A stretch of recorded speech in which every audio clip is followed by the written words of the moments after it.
Umamin si wife na may naka one-night stand siya nung I am 24, male, at ang asawa ko is 25, female. Magkasama na kami for 9 years at happily married na for 5 years. Nagsimula kami sa mali at may madilim kaming nakaraan, may cheating incident dati.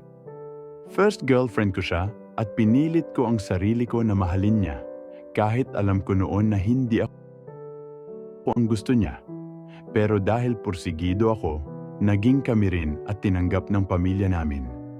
Nagkaanak kami at ngayon ay may 2 na kaming supling. Masaya ang pamilya ko.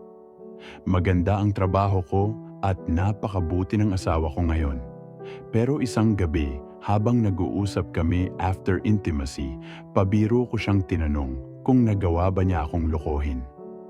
Nagulat ako sa sagot niya. Oo daw. May naka one-night stand daw siya noong nagkakaproblema kami. Hindi ko alam ang mararamdaman ko. Isang linggo akong umiiyak at siya rin ay umiiyak sa harap ko, humihingi ng tawad. Ramdam ko naman ang pagbabago niya. Maalaga siya sa mga anak namin, masipag, responsible. Pero may mga araw na binabalikan ako ng sakit. Naiisip ko pa rin yung nakaraan at minsan gustong halongkatin ang lumang account niya. Naiisip ko pa na ngang kausapin yung lalaki. Pero pinipili kong hindi dahil alam kong mas mature na ako ngayon. Gusto ko lang maglabas ng saloobin. Pinost ko lang dito just to see if there were familiar cases na kahit may ganun history.